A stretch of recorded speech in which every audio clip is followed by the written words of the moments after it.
made it easier. Good. I've written a fairy tale too, and this is the first chapter because I can't write short ones apparently. And it's not like the first chapter of the other fairy tale I read that killed everyone. It's called The Fox and the Chicken. I also haven't spell checked this at all, or grammar checked it, so I'm probably going to make mistakes. In a rich green valley amidst the wild and untamed dales of Shropshire lay the small farm of a hard-working and honest landowner. His livelihood was a small collection of livestock he cared for, as tenderly as if they were his own children, as the land was too unruly and the terrain too raucous to yield any produce. He talked to his animals, stayed with them through the night if they were unwell, had names for all, and fed them better than he fed himself. He wept with every birth and mourned every death.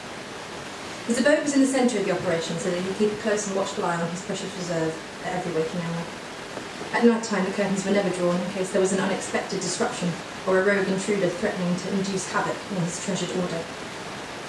His animals loved him well because they felt their place in his heart.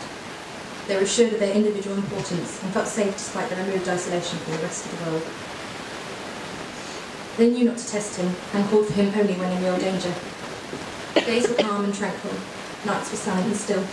A distressed bleat or an anxious mood that penetrated the static was all it took to rouse Farmer from his sleep. "Where's the menace? Point to the brute," he would shout as he strode, brave and determined with shotgun in hand and no coat, whatever the weather, as time would not allow such an unnecessary luxury. His giant boots were always next to his bed, where he fell out of them, poised and ready to be jumped back into should an emergency of this nature arise. Note to reader: in emergencies, a coat is a luxury, but it would be foolish not to have at hand one's boots. Lace-ups are not ideal. Local foragers had learned long ago of the merciless punishment and resolute revenge of the protected human. All offenders were got, eventually. Every one. He had been troubled now and again by persistent thieves, but they all met the retribution for their crimes. This story is about one who caused our honest labourer the greatest pains and deepest heartache. Fox was sleek, sly, and a sophisticated scavenger. She had a reputation for sneaking in and out of hen huts, nabbing her loot without disturbing its residents or leaving any trace of her trespassing. For a time she regularly robbed the same farms, their owners confused by the mysterious depletion of their stock, until she had taken all. There was no more to be had.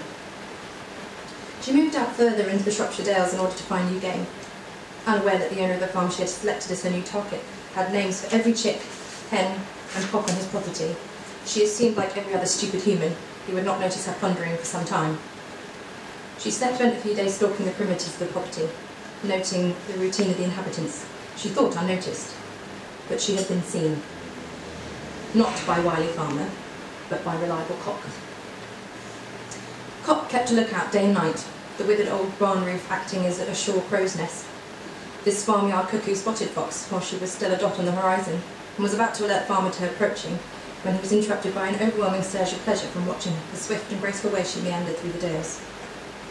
He determined to address her on her second day of research, in order to inform her that her present course of intentions was perilous and foolish, destined to ultimately culminate in her permanent removal forthwith. Cock liked words, and liked to sound important. He puffed out his chest proudly as he addressed her. Cock was a very large chicken. He was young and full of vigour, confident and proud. When he crowed, he made every effort to make his call melodious. Fox was one immediately.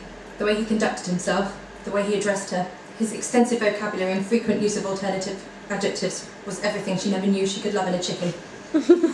She thanked him for his warning and conceded to forage elsewhere. For some months, Cock and Fox met by moonlight, becoming ever greater friends, ever more falling into forbidden love. Finally, Fox and Cock decided it was time to take their relationship to the next stage, and got married. To be continued.